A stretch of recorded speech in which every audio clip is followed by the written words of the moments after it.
Hello, everyone. Happy Monday to you. Good to see you, and hope everything is going well for you. Let's see here. Let's see. Wow, there's a little bit of us in here.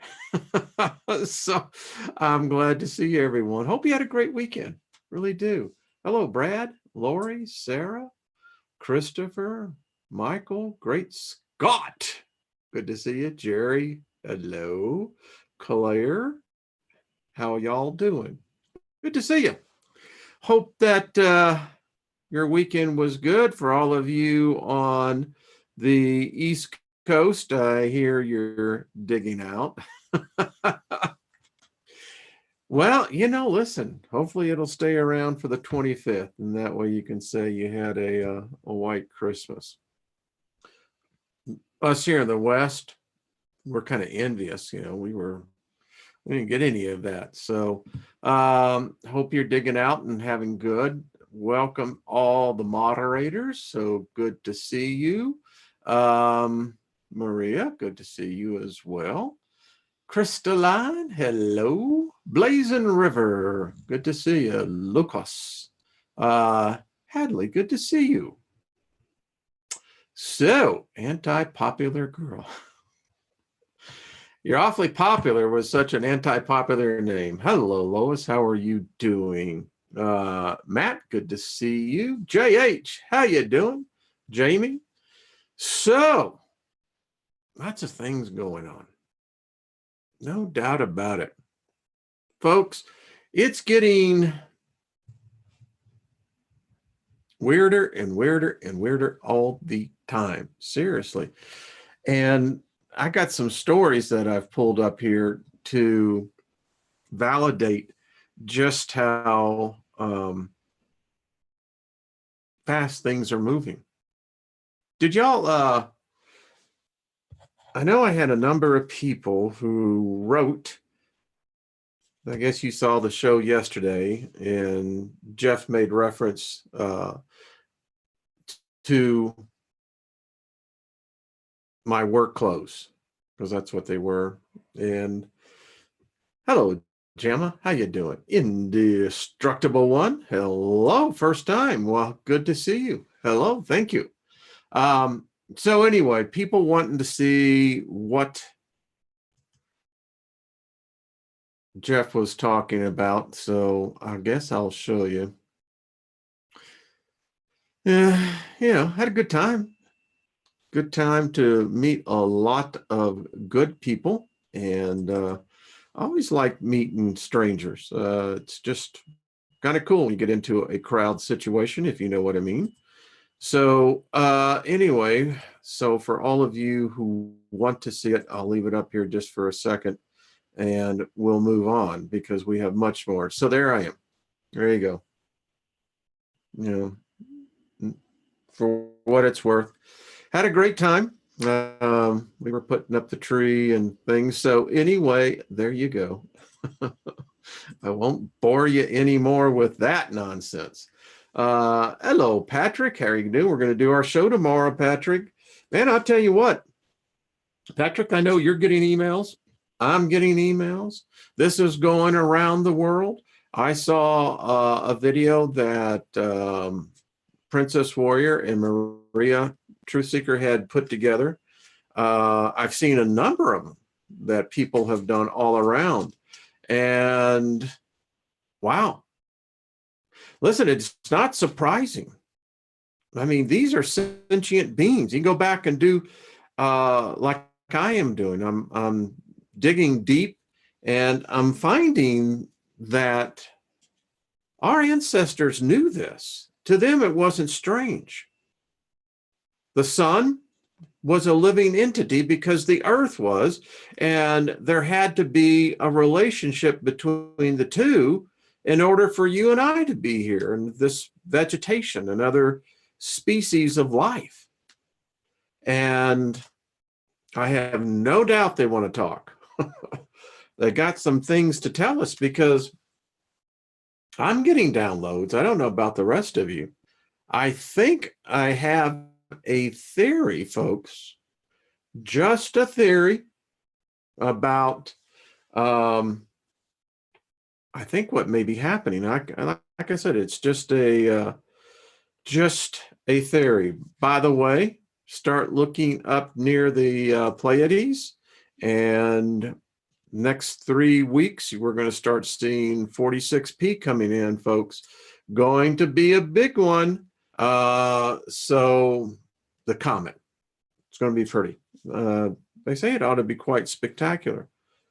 I mean, the brightest one I ever saw, I saw Halley's, but Hale-Bopp was by far one of the most spectacular comets I have seen in my lifetime.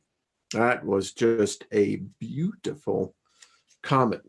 Split tail. I was out in California at the time, living in the Bay Area, and yeah, it was quite beautiful. So, hello, Slightly Santa Truth. We're looking together to get a show on that. So, let's talk about two things. I'm going to do more on this, but downloads are happening. And I showed this briefly with Jeff and I yesterday on our show. I want to bring it out to you all because, well, this is where we gather. So this happened to me. I have my lovely wife to vouch for this one because it happened. It literally happened. And she was right there when it happened. Call it a download. I don't know. It was literally like putting your finger into a socket. She saw my face. She said, "You're getting information, aren't you?" I said, "Yeah, I am." So this is what I got. I literally went into my office and immediately started writing, got the whiteboard, and because it was imprinted upon my mind. So again, this is how we're taught to perceive time. And I contend, ladies and gentlemen, we perceive time through a certain lens. You change the lens, you change the perception of time. And we have a linear view. This is what our belief system is. This is what our science is predicated upon, our philosophy, our religions. You can just go, everything. Look at even, the justice system. Someone gets sentenced to X amount of years. Well, those years aren't going backwards, baby. They may eventually be collected backwards, or our perception is that they're backwards. What defines the past?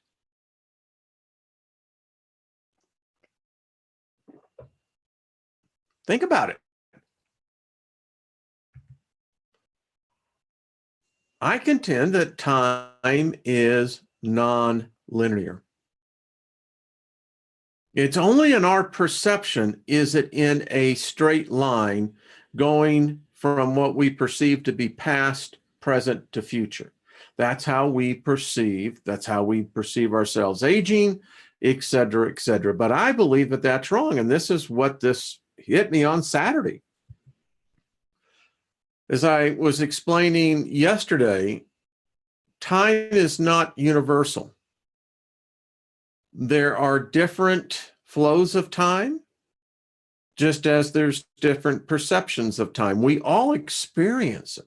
How many of us have been in accidents? Let's say a car accident. A lot of people experience what they call the slow motion.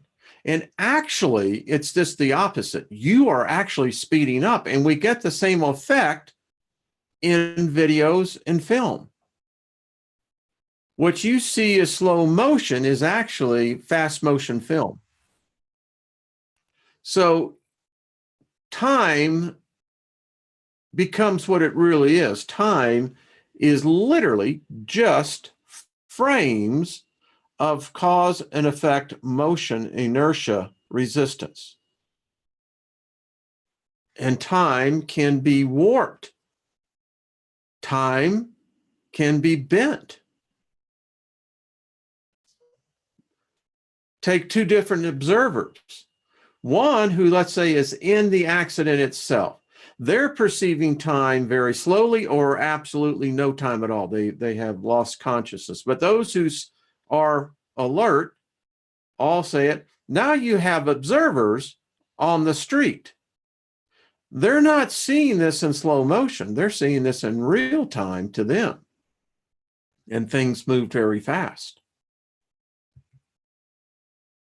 This is how they told me, and I am taking it that it's these higher intelligences. But it's weird. You open your mind, and I think more important, you open up your spirit to the fact of their presence. I think depending where you are is what you will get. You'll get that download that is somehow or another very specific to you, your relevancy, and to what you know. This is what I got.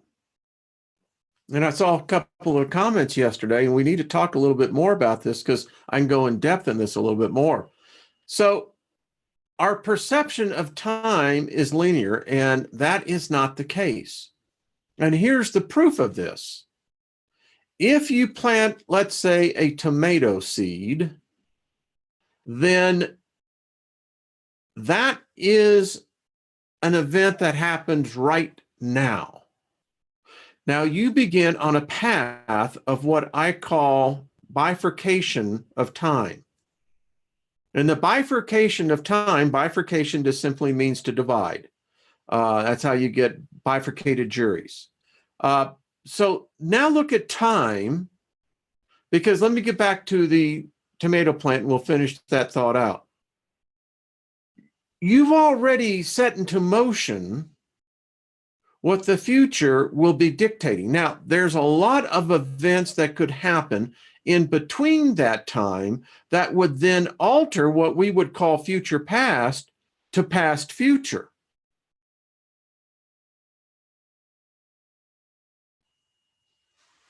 The perception of time in itself, that we can perceive future, is remarkable.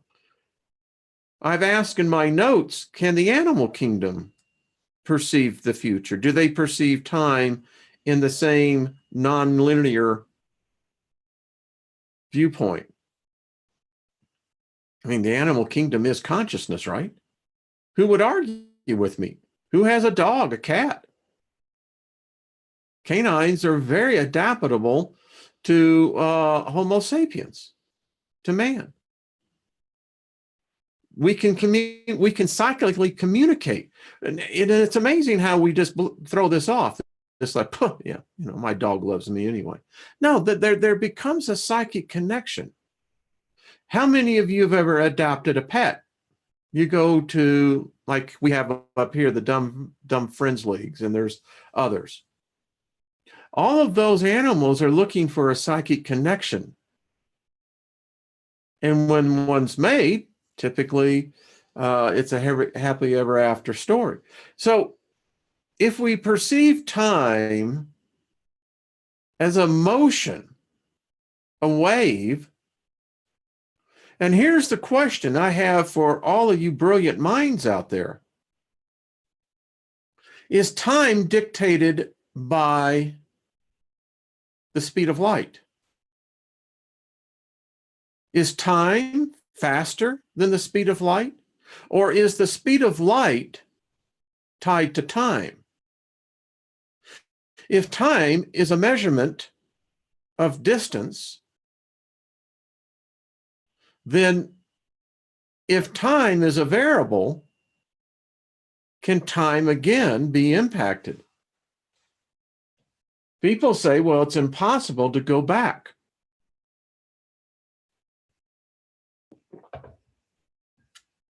In a certain plane. We had this discussion, if you remember, when I keep telling you and reminding you, you're an immortal spirit. You're in time. You're participating in time. But you yourself, as an immortal spirit, are not impacted by time. Time is non-relevant. And if you take it from that point of view, then you could be able to see past, future, future, past. It's all the same. That's all it is. And they showed me two elements on this thing. So this is how time travel is possible in a certain, how shall we say, ethereal realm. As a spirit, immortal spirit, time is not handcuffed to you. You are not handcuffed to time. Time does not dominate you. If time does dominate you, then you're worshiping time. Then time has become your God. It's greater than any God. It cannot be exceeded if that's your perception of time. God itself would be restricted by time. We're one-dimensional thought beings living in a three-dimensional perceived world on a multidimensional plane. Yet, we carry with us the same crude notions, science, religion, philosophies of how time dictates all.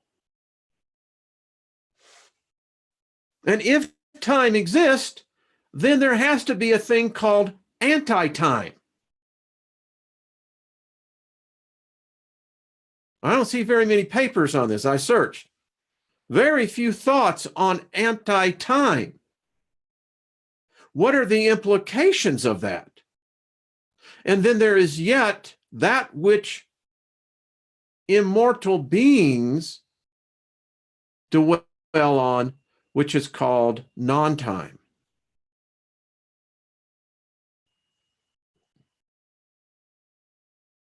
It's above all. But the thought of anti-time, if the laws of hermetics have any validation, any veracity in their statement, then anti-time must exist. That changes the whole perception of time. If you can begin to understand first, conceive, we will arrive to a place in our knowledge and our wisdom where we'll come to understand what anti-time is. And then this is how time travel, I think, becomes possible. You can call it an element. Most likely, I think it's generated by a crystal. An element that the planets know about, I think other higher sentient beings are aware of. I just have this mental picture, and it's almost, I can see the color of it, but this is how I perceive time to be. So there we go, kids. Let me get out of this. Thank you very much. So yeah, that's what came to me on Saturday morning. Oh, we had a good time. You see, that was a Freudian slip. Didn't even mean that to come out. But you know what I'm frustrated with? I'll just be candid with you. I am so tired of this ridiculous back and forth on religious perceptions, spirituality, metaphysical. I got to tell you, folks, I'm at the place in my life where it's at some point, it just seems like a bunch of freaking nonsense because nothing has changed. Our ideas are as stale as a mummified body. No life in it. And all we do is we end up becoming enemies of one another in thought because we divide ourselves on ideals, perceptions, convictions.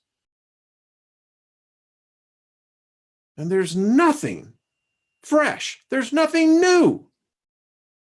And it's the same old bullshit over and over and over again.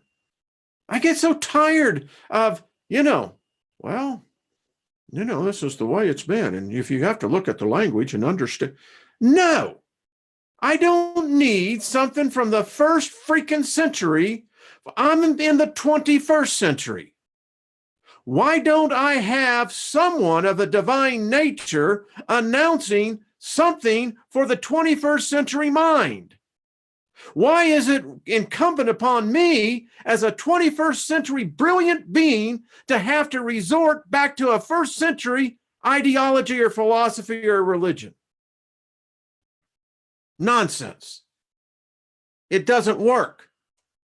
The evidence is everywhere. Something's wrong.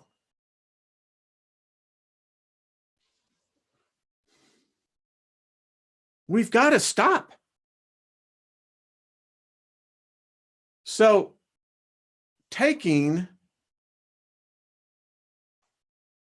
that as our lead, allow me, ladies and gentlemen, to present you today's topic. Today's topic is, could it be that we are actually already in a void? The universe, I'm talking. Now you say, well, that's impossible. Hold on. In the beginning, every person I know knows this. In the beginning. Now, I have come at this point in my life to question the beginning of what? We never stop and ask where time is concerned, because you see, beginning empirically implies a starting point. Correct? I mean, I didn't say in the finishing. No, you read the book and it says in the beginning. The beginning of what?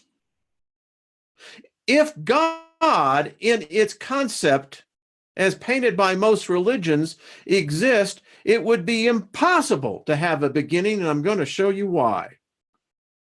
So, we perceive beginnings and endings.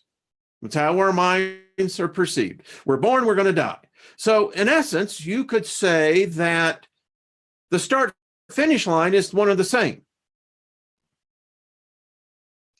I have dreams now, and they ask me, where is the starting line? What point in time are we talking about? Where are you marking the line in the beginning? The beginning of what? And then you get this cockamamie thing of people believing in the book of Revelation and all this cockamamie prophecy, and you got to go, the finish of what? Where is the start? And how does the start line become the finish line? That would empirically imply you're running in a circle. It's the only way. On a linear time perception. No one will answer me. Where is the beginning? Where is the point of reference of where beginning begins? You see, most people's minds, they'll immediately imagine this was the beginning. Well, what was before that? There is no before. Well, no, but it says beginning. It doesn't matter what it says. And that's the point.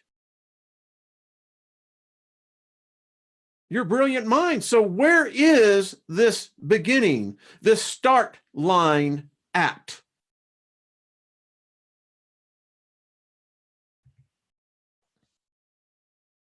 Because any way you define it, start and finish are the same. Imagine, and I know some will have a difficulty with this, imagine a species of being that live in reverse time, anti-time. Hard to conceive, isn't it? Hard to conceive in your consciousness a place where the end is the beginning. You come forth at the end and emerge at the beginning. Think about that.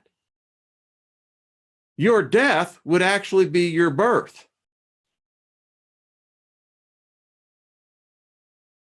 Don't shake your head at me like that. It's entirely possible. You know why? I thought it. That makes it so. And if I can think it, then that means the law of probability is on my side. Infinity cannot have a beginning. The beginning is ambiguous, figurative, metaphorically, allegorical, non-tangible.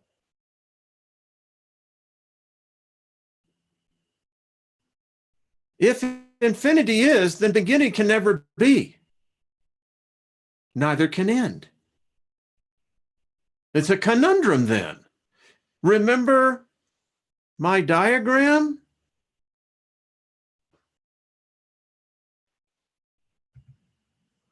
So, I showed you this last week. This is S50014 plus 81. Now, some people wrote me and said, I don't believe this. I don't believe anything that NASA sends out. Well, you know what? Then you've got the ostrich syndrome. My God, grow up and be mature. If you reject everything like that, I know why you're a miserable person. No one likes you. Why? Because they're not good enough. I don't reject any, Come on. Stop it. Do as a wise man does. A wise man views everything. So, let's talk about this. A black hole within a void. Now, this is hard for people to accept, that you can have an object that, yes, black holes exist. I'm about to show you that the nonsense that's out there shows that these objects are, in fact, real, whatever they are. Now, this one just happens to be approximately 1,582 AU in diameter. Big. I've been looking at this, and a year and a half ago, actually, I guess it's 2 years, started reading the Colburn. You ought to read this. Now, in their section in both the Book of Creation and the Book of Gleamings, they talk about a time in one of the stories when Earth was in a different place, a different light. There was no sun.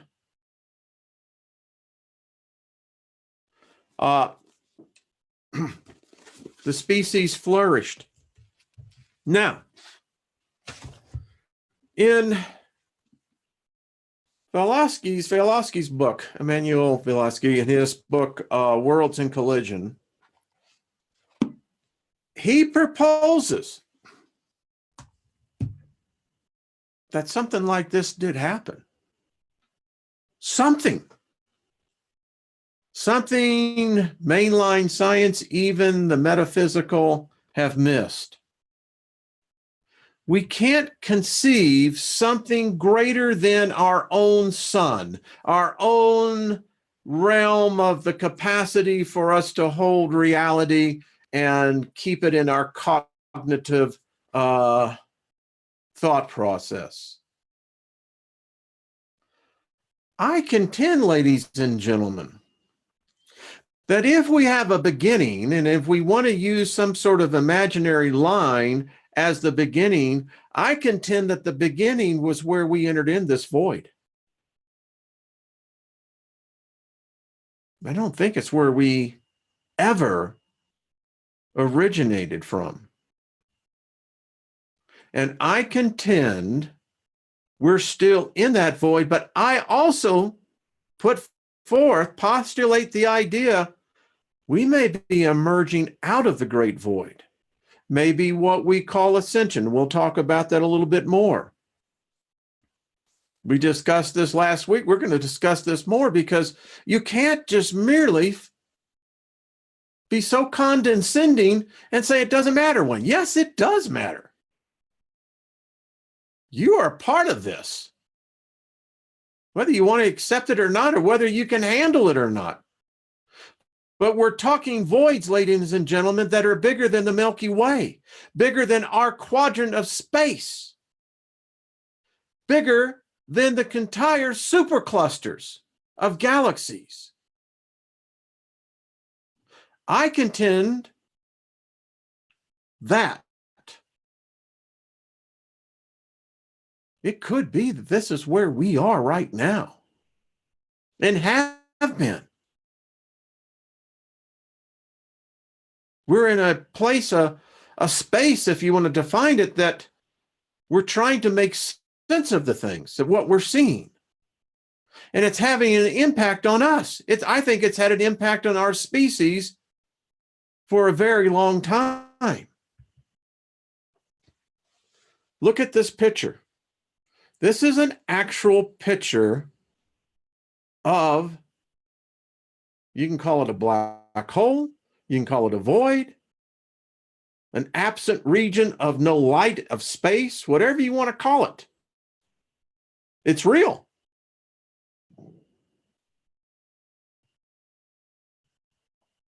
Take a good look. This is what our telescopes are catching. Here's another one. The planetary nebula in the Sagittarius Galaxy, June 20th, 2017, 3:12 a.m. Mountain Standard Daylight Time. Folks, they're getting closer. We're finding more of them. These voids, these portals, whatever you want to call it.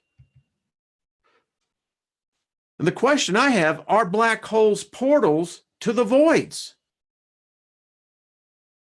We have this theory of spedification, of time being stretched out. What if we're wrong? What if it's not that way at all? What if there's variances?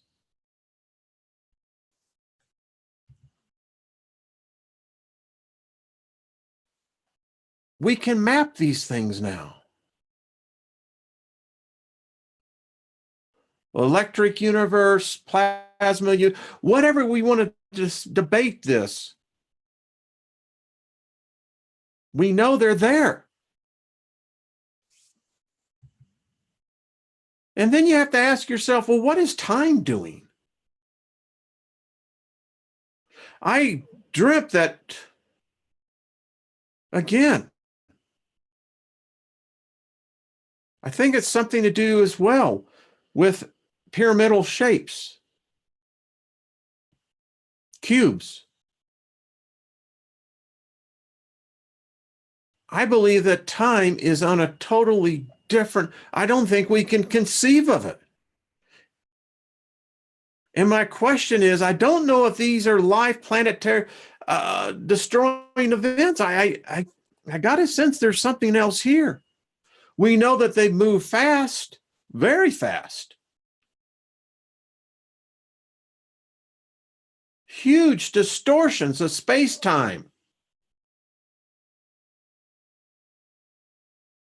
What if we're in one of these?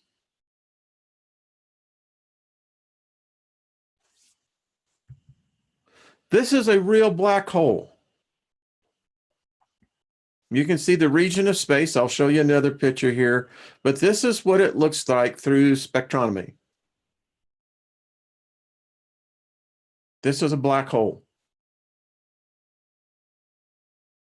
Look at the distortion of space, time, light. There it is up close. And you can see exactly where the black hole is, exactly where it's at. As I said, they appear to be everywhere. And we do not know. I mean, at best, is our theoretical physicists are theoretically thinking. Mathematicians are working on it. I mean, it's. I believe that this is going to have to be the next big thing in science and in physics. The old rules are wrong. They're admitting that. Harvard came out last week and admitted it. We don't understand dark matter. We don't understand gravity. We don't understand what is the universe. I don't know. I mean, all we can do is speculate. There was an episode on SG1, Stargate, and did a great job. Went back, I have it in my library, went back and looked at it this weekend.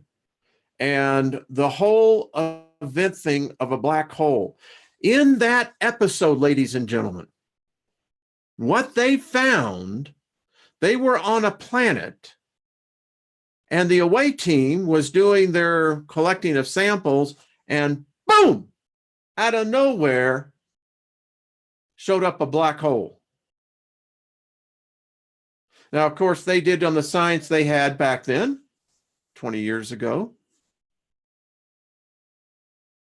But the fact that it showed up out of nowhere, I believe that's exactly what can, in fact, does happen.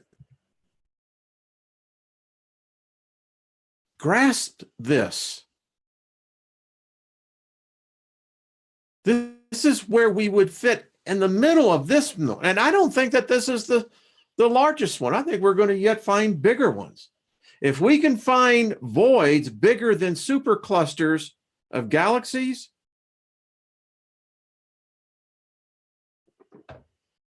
is this what has, how shall I say, neutralized our ability for psychic abilities, telepathy, telekinesis, telepionerics, excuse me, fire. Have we been in a void that has suppressed that evolutionary development? We should be so much more further ahead in our psychic abilities. Could it be that we're in a dampening field, a region of space, a void that does exactly that? I mean, you start looking at size, and you begin to understand that little blue dot. You would need a powerful electron microscope. They say that this is the background radiation that masses out the entire universe. And of course, the Milky Way is, front and center. Because this is man's perception again. How do we not know that this is in a void? Of something even much larger than we can even imagine.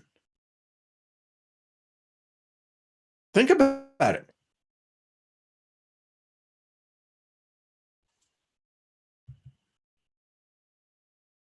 You see that little thing right there? That's a black hole, folks. This is from Hubble. Look at the size of it.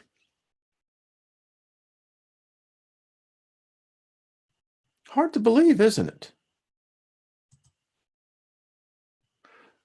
Could it be that we're either I say we could be potentially emerging out of a void. And could this be what Jupiter was talking about ascending? Could the sun and planets be feeling this emergence as like we are as well? I'm just postulating here, pontificating with you. We have to begin to look at this with fresh sets of eyes, new thinking, new possibilities of what things could be. And for right now, screw the science and screw the math. There obviously have been going down a rabbit trail. Not criticizing, we've made great advancements in many areas. But ladies and gentlemen, we all have to be honest here. Even given that, it's failed miserably. And it's time that maybe we start giving this new thought. Let these galactic beings talk to us. Let the planets speak to us of what they know. Is this what blocking our memory? Is this what gave us amnesia as a species? Something that was so horrific. I had this dream that we as a species were crying as we saw this reality that we were part of be ripped away from us. And Earth and the planets wept as we were carried off into the void.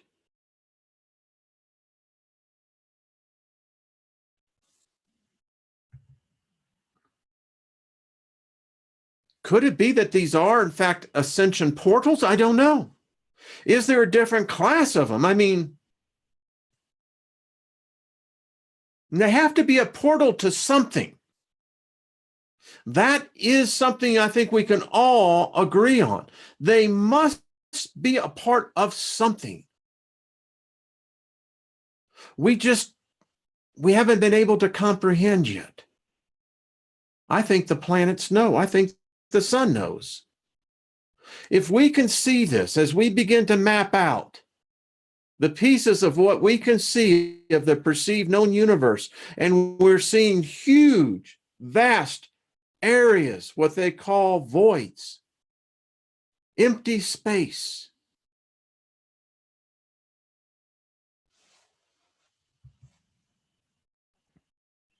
And if this is in fact restricted to a sphere, whatever, my mind, my spirit says, well, what's outside? I mean, come on, you can't have a boundary and say, well, from this point over here, everything exists, but anything that's over there, it don't exist. No, I ain't buying it. Something is outside of this. I don't think it ends. So there it is. I think that this is, the cold. I'll have to go back. I have it in my notes.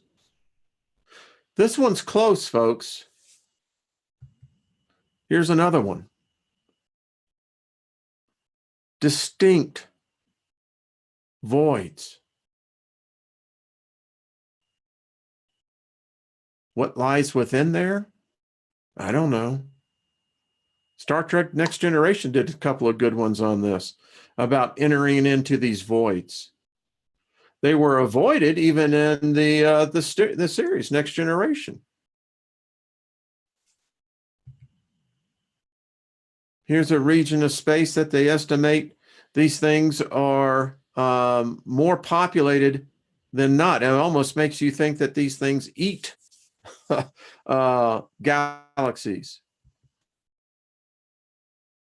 And so when you take a look at our local group, and then you look at Ursa Minor, and you begin to look at the Pleiades, and you look at Triangulum, all of those are in our local area. I mean, it's like they're in the same neighborhood. They're in the block. But I get the sense this void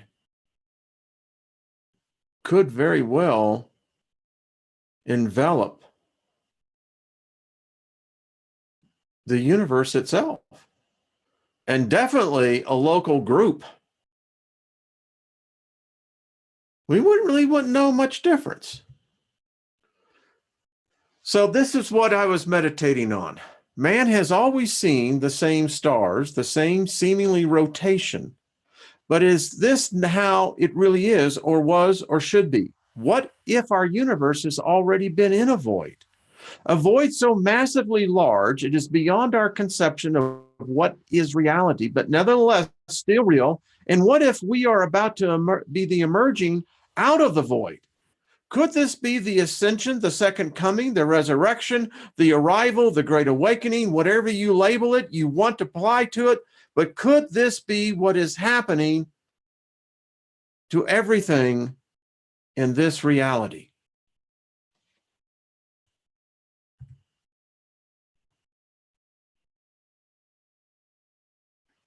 And then the thought hit me.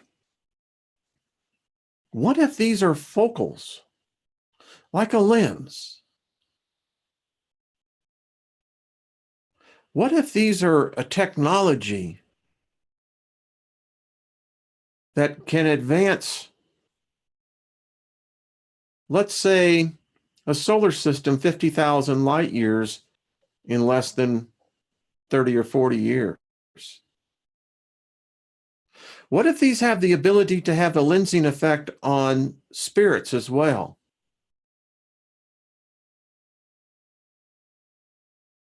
What would be the difference here? What if these are in fact the time portals that I showed you? What if my nodes are exactly these voids, these black holes?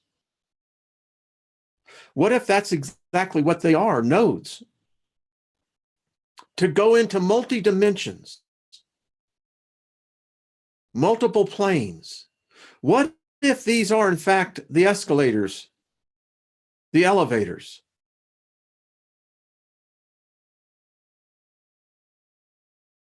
Why don't we start looking at this from that perspective?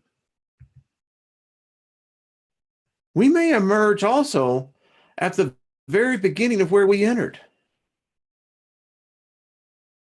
Or we may be entering or exiting in a place we don't have any idea about.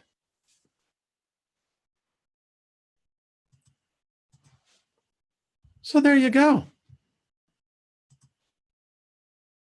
What do you think? Just my thoughts. I put them down, let you take a look at them. So I think we have to look at this thing differently. Is this how angels, this how demons, this how, whatever God or whatever you want to put to the spirit realm, is this how they manifest? Are there in fact black holes, voids that we can't even see with our instruments, our eyes, our ability?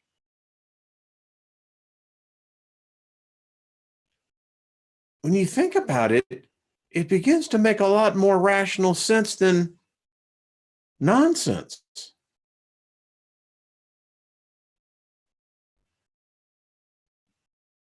I don't know. So before we go, I hope you enjoyed that. I had enjoyed putting it together. So, hey, real quick, I want to show you something, folks. So get this, folks. They are now making an MRI machine. There is the old expression would go hell bent on figuring out this transition, this transmutation process at death. They, we've all, if those of you have had an MRI, imagine now an MRI that is 1,000 times powerful. They really want to get down to where they can measure the soul. Yeah. So I find this exciting because this kind of proves this whole spherical movement through space. So Voyager 1 and Voyager 2 are now out there. Voyager 1 is now in what we call interstellar space. It has now broken free, as Voyager 2 just has done recently, of the heliosphere. So it is now outside the effect of the sun. It's out there in open space. We wish you well. Last thing. I think we're going to see more and more of this. I think it's being psychically communicated collectively to our consciousness and to those minds and spirits who are open.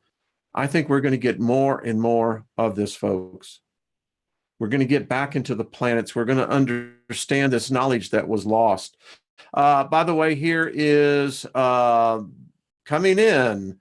You'll see it during the Christmas at 46p. Here's the Palladians, and it's right there, buddies. I know you can't see it. So yeah. Anyway, that's all I wanted to show you on that. So there you go. I just presented my theories. I mean,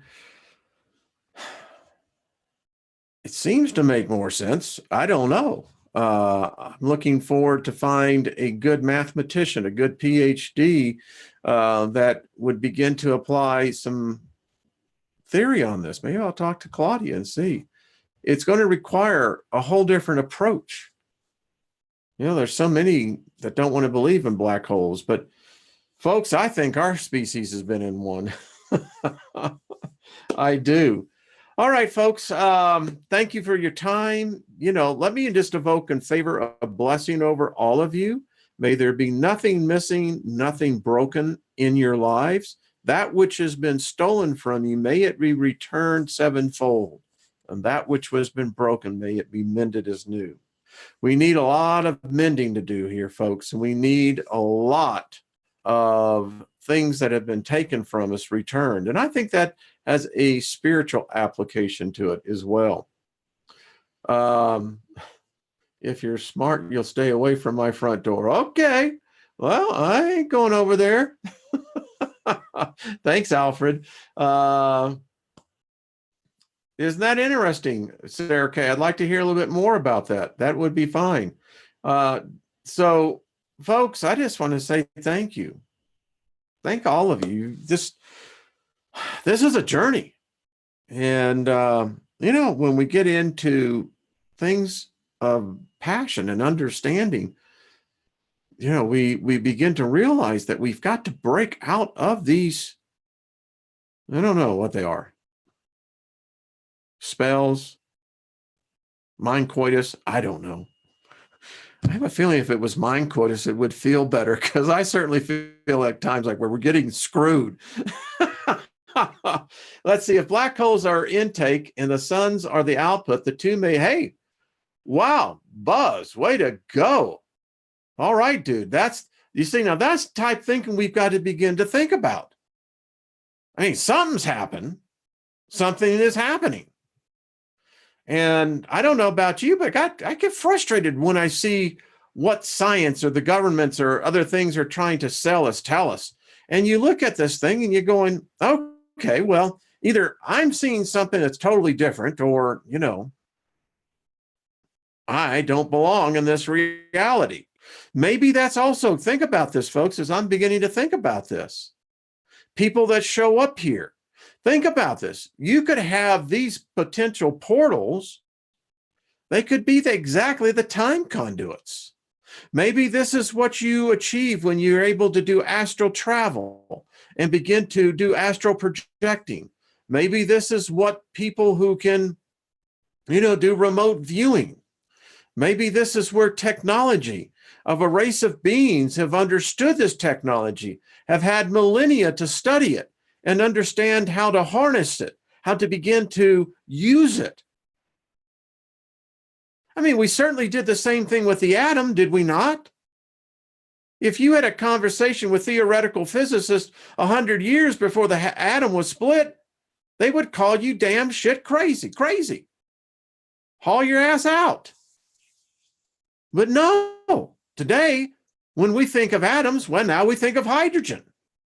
Well, we split that one. Now we're looking for new elements. So if we're progressing in that field, why can't we do the same thing when we're talking about the very same elements that face us in nature every day? And maybe that's what death is. Maybe death is nothing more than a black hole. Wow. Now that's far out.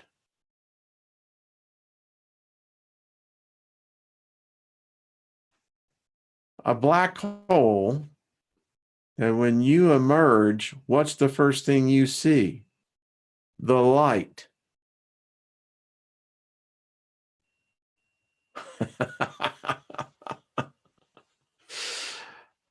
Woo!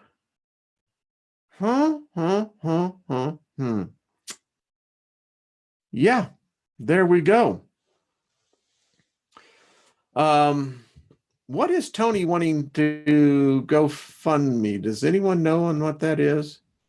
Thank you, Sarah. You know what the Hollies used to say? He ain't heavy, he's my brother. Oh, folks, I love this. Hey, think about this. Y'all do me a favor, give some thought on about these black holes at the point of death. Wow. I never heard that expressed in that way before, but okay. Well, I love it. All right, folks, thank you for being here. Y'all are the best. And you know what? You really are beautiful. Every one of you are. You know, it doesn't matter what your physical body is. You're beautiful, beautiful spirits. We're in this journey together. And think about what the possibility of what we discussed today. Maybe someone amongst us is going to get this download and just really expand upon this. I don't know. I'm looking forward to tomorrow with Patrick. Tonight, Dr. Albers, Physicist and Philosopher Hour, tomorrow noon. And I've invited Kindred Spirit on to help with, I think, give in a perspective on the cards. I think this will help as well. Anyway, you honor me. I hope I've honored you by respecting your time and, well, at least made it fun. All right, folks, you are absolutely the best. Don't let anyone tell you any different. And if it gets really hard and it gets to the point sometimes where the burden can just become a little more than what you can take, let me tell you, it's all right to cry. It's all right to feel, to let that out. But then look up. You are at a place and time in history, no matter how good or how bad it may be, that you're having a unique opportunity to witness something. And we need you to be a part of this because each and every one of us add to the whole. I don't know who I was speaking to, but someone. Wow. Can really feel your energy. So take that veil off. You know, depression is exactly that's what it is. It's depressing you. So I got a sense that there's a bright light just wanting to burst out there. So let's send the energy out there, folks. Okay. Okay, folks, we will see you later. I'm just reading y'all some of y'all's comments. All right. Thank you, folks. We'll talk to you soon. Bye-bye.